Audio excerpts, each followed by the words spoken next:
Good evening. This is Akashvani. I am Ashok Ojha with the news at 9.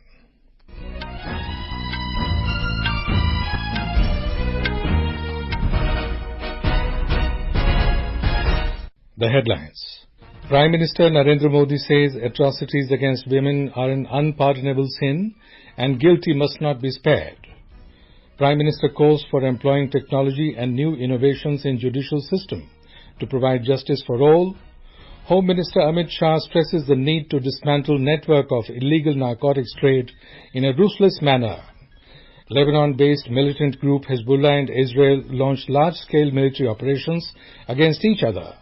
And Indian surfing team secures its first ever quota for 2026 Asian Games.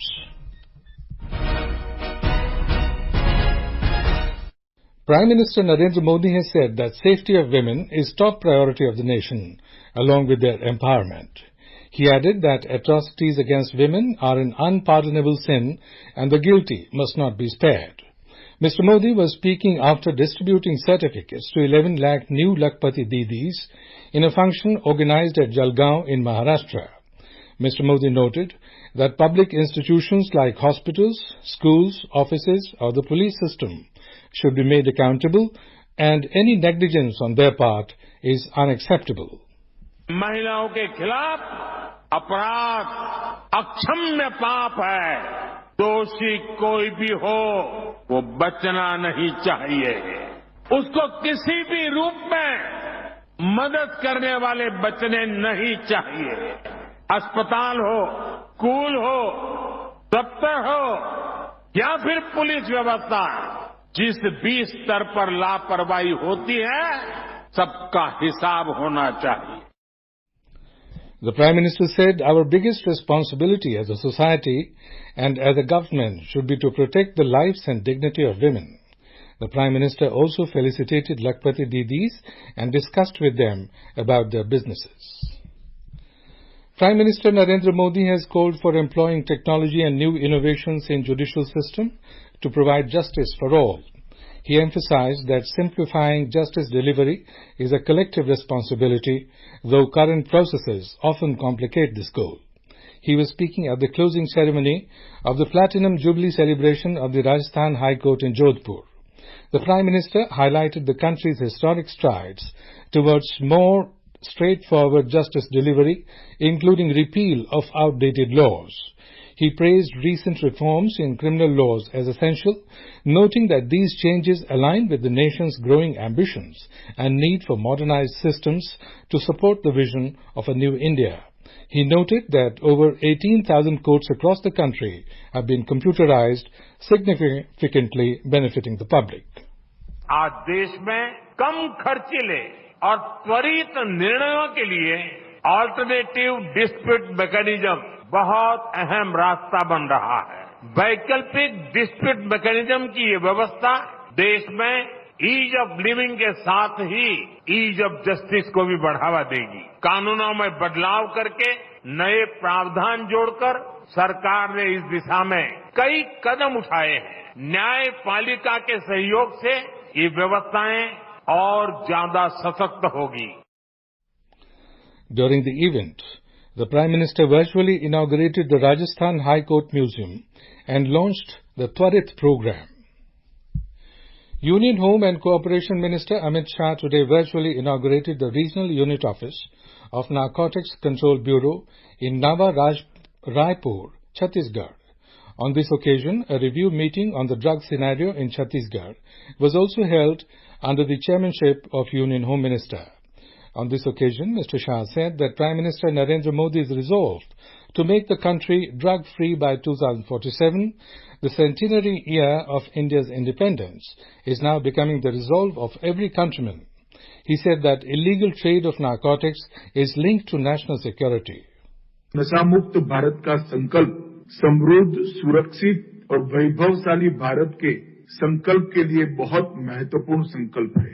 Narcotics केवल भारत की समस्या नहीं है, अंतर्राष्ट्रीय समस्या। अगर ये लड़ाई हम अभी शिद्दत के साथ लड़े तो ये लड़ाई हम जीत सकते हैं।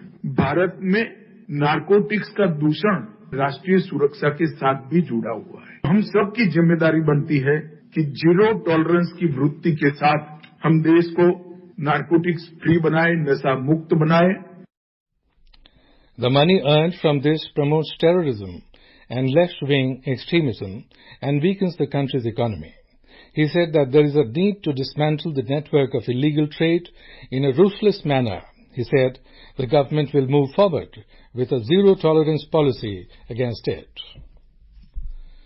Union Minister Dr. Jitendra Singh has chaired a bilateral meeting on US-India civil nuclear commerce in New Delhi.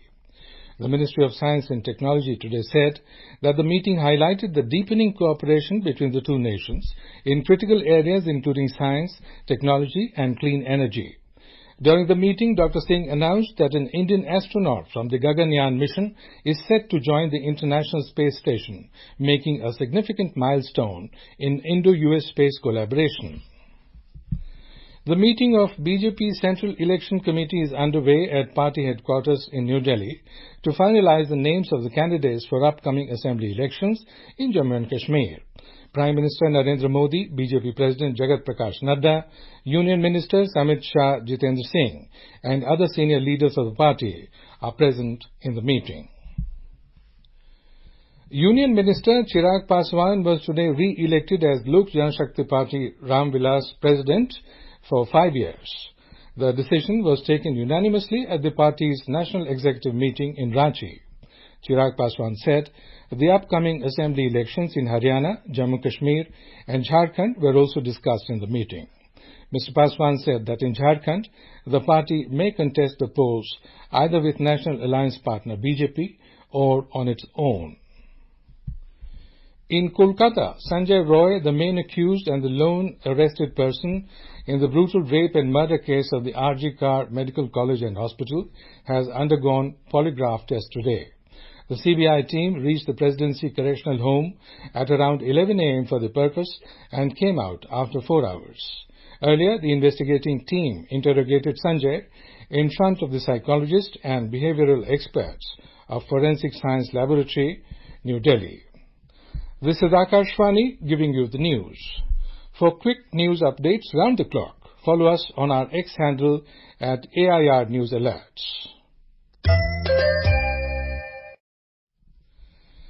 Prime Minister Narendra Modi today hailed the advancement in India's space sector. Addressing the nation in his Mann Ki Baat program on Akashvani, Mr. Modi said, "The youth of the nation has benefited greatly by reforms in the space sector."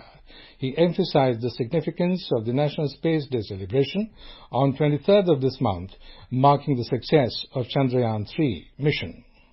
21वीं सदी के भारत में कितना ही कुछ ऐसा हो रहा है जो विकसित भारत की नींव मजबूत कर रहा है।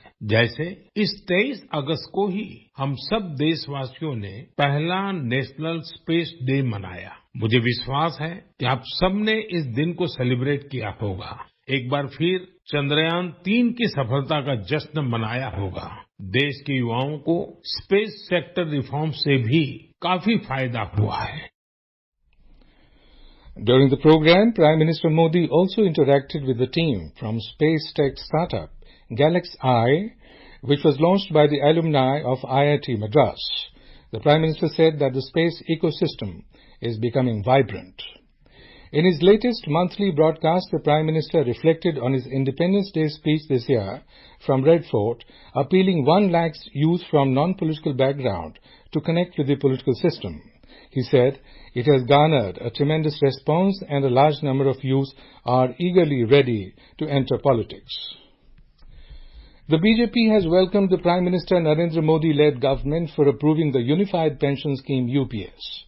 Addressing media in New Delhi, senior BJP leader Ravi Shankar Prasad said that the Prime Minister is sensitive and listened to the demands of employees and constituted a committee, and its report was approved by the Union Cabinet.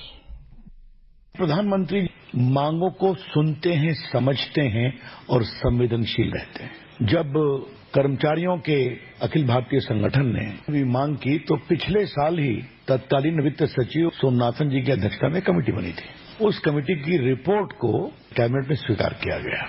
Bharat सरकार के लगभग 23% कर्मचारियों को 50% assured pension तय हो गया। The All India Railwaymens Federation AIRF today welcomed the Union government's approval of the Unified Pension Scheme UPS. During a press conference in New Delhi, AIRF General Secretary Shiv Gopal Mishra highlighted that around 23 lakh government employees will benefit from the scheme.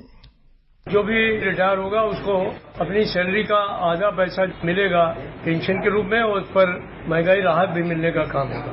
इसमें पारिवारिक pension भी 60% की व्यवस्था रखी गई है। Minimum pension भी 10,000 रुपए मिलेगी और जब रिटायर होंगे तो उनको कुछ न कुछ लमसम भी मिलने का काम होगा। तो ये जो व्यवस्थाएं इसके अंदर की गई हैं मैं समझता हूँ बड़े स्वागत की। The Maharashtra government today gave its approval to implementation of revised national pension scheme for the officers and employees of the state government services on the lines of central government employees. It is approved for implementation with effect from March 2024. Millions of employees of the state government are expected to benefit from this scheme. The cabinet also gave approval to increase the scope of the scheme for providing uninterrupted electricity to farmers during the day. In Tripura, NDRF troops are carrying out rescue operations in the flood-ravaged areas. Even on the fifth day of the first strike of floods in the state, 11 battalions of the NDRF are still on rescue and relief operations in South Tripura and Sipahijala districts, which are severely affected due to floods. The plight of the people of Battali and Garantali villages under the Sonamura subdivision in Sipahijala district exacerbated with the simultaneous rise in water level of Gomati and Rudrasagar lake. As the flood water entered into the houses, people were left with no choice but to evacuate their homes. 25 family हो जाएगा इस इलाका पे यार। उसके बाद सामने भी है, कोई भी चीज घर से नहीं लेके आया, सिर्फ डॉक्यूमेंट भी लेके आया और बाकी सब लुस्कान हो जाएगा। अभी तक घर पे तो नहीं जा रहा है, तो क्या क्या लुस्कान हो गया अभी तक मुझे मालूम नहीं। There are various organizations which have come forward to provide support and relief to the people. One such organization, for instance, is Kuwait Pravasi Foundation, which has come forward to render support to the flood-affected people and providing them with dry ration. Kunal Shinde, Akashvani News, Agartala. In a significant escalation of tensions in West Asia, Lebanon-based militant group Hezbollah has launched a retaliatory attack against Israel, marking the first phase of its response to the assassination of Fawad Shukr, a high-ranking Hezbollah military leader. The attack, which occurred this morning, comes more than 3 weeks after Shukr's death in the southern suburbs of Beirut on July 30. Meanwhile, Israel announced that it had carried out preemptive strikes using 100 fighter jets in Lebanon prior to Hezbollah's attack. Israel also declared a 48-hour nationwide state of emergency this morning after their military launched preemptive strikes against Hezbollah in Lebanon. In a groundbreaking achievement, the Indian surfing team has secured its first ever quota for the 2026 Asian Games in Aichi, Nagoya, Japan. Both the men's and women's team placed spots at the Asian Surfing Championship 2024 held in Maldives. A report.